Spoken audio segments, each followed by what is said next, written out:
सन एक ऐसी चीज जिसके बिना हम अपनी लाइफ इमेजिन नहीं कर सकते, क्योंकि सन ही एक ऐसी चीज है जो एक्चुअली में हमारी लाइफ को सपोर्ट करता है, कहीं ना कहीं हैबिटेबल जोन को क्रिएट करके। बट लिटरली एक सबसे इंटरेस्टिंग चीज है, और वो इंटरेस्टिंग चीज ये है कि सपोज मान लीजिए अगर गलती से हमारा प्यारा सन गायब हो जाएगा तो क्या होगा। Yes, you all heard it right. अगर गलती से हमारा सन गायब हो जाएगा तो क्या होगा। तो देखो, जो हमारा प्यारा सन है ना, ये एक्चुअली में एक ऐसा ऑब्जेक्ट है जिसके बिना हम अपनी लाइफ को इमेजिन नहीं कर पाएंगे, क्योंकि नॉर्मली सन की ही वजह से हम हमारे हैबिटेबल जोन में रह पाते हैं। बट अगर गलती से सन हट जाता है तो हमारा हैबिटेबल जोन भी हट जाएगा, यानी कि अचानक से सन डिसअपियर होने से हैबिटेबल जोन डिसअपियर होगा, और हैबिटेबल जोन डिसअपियर होने से हम भी डिसअपियर हो जाएंगे। लेकिन कैसे? तो देखो, कहीं ना कहीं होगा कुछ ऐसा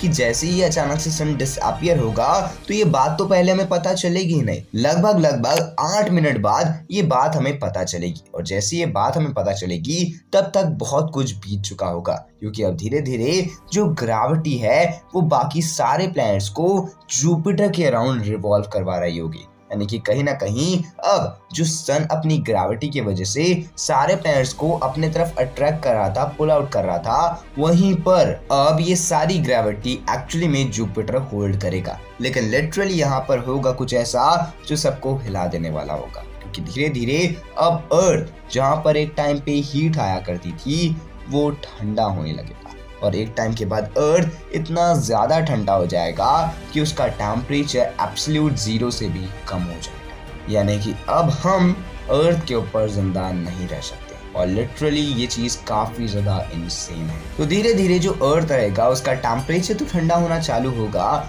लेकिन अर्थ खुद में ही कोलैप्स भी करना चालू करने वाली है, क्योंकि कॉमन सी बात है, अगर गलती से कोई ग्रेविटी का पॉइंट है ही नहीं, सिर्फ एक जुपिटर नया ग्रेविटी का पॉइंट है, तो यहाँ पर के जो ऑर्बिट है वो भी बिगड़ना चालू हो जाएंगे, और इसके बहुत ही ज्यादा चांसेस है कि जो मेजॉरिटी ऑफ द प्लैनेट्स है वो एक्चुअली में आपस में ही टकरा जाएंगे, और जैसे ही वो टकराएंगे तो होगा कुछ लिटरली इनसेन, क्योंकि अगर एक प्लैनेट एक दूसरे प्लैनेट से टकराएगा तो जो उसका मैटर रहेगा वो दूसरे प्लैनेट से जाकर के टकरा जाएगा, यानी कि कहीं ना कहीं एक चेन रिएक्शन सा क्रिएट हो जाएगा। अब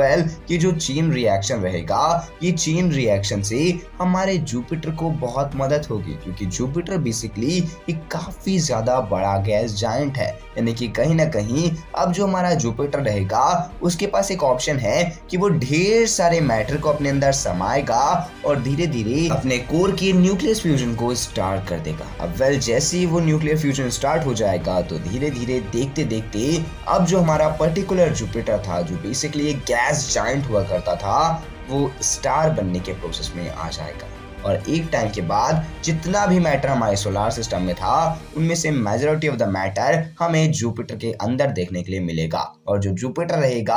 अब राइट नाउ टाइम पे वो हमारे स्टार से भी ज्यादा बड़ा स्टार बन जाएगा। यानी कि कहीं ना कहीं मान लीजिए हमारे सोलर सिस्टम में जितने भी प्लैनेट्स थे, ये सारे प्लैनेट्स का जो मैटर था अब वो डायरेक्टली जुपिटर में जाकर के समा चुका है, और जो जुपिटर है वो बेसिकली स्टार बनने के प्रोसेस में शुरू हो चुका है। लेकिन इट माइट भी हो सकता है कि वो स्टार ना भी बने, अगर गलती से ये सारे के सारे प्लैनेट्स अपने ऑर्बिट को छोड़ करके कहीं और चले जाते हैं, यानी कि एक रोज प्लैनेट बन जाते हैं, तो ये जो प्रोसेस होने वाला था जुपिटर के साथ ये भी नहीं घटेगा। बट आपको क्या लगता है, आप अपनी ओपिनियन कमेंट बॉक्स में जरूर बताइएगा। बाकी आपको वीडियो पसंद आएगी तो वीडियो को लाइक करना, अगर आप चैनल पे नए हैं चैनल को सब्सक्राइब करके बेल आइकन को सेट करना। मैं मिलता हूं अगले वीडियो में, तब तक के लिए जय हिंद, वंदे मातरम, thanks for watching this video.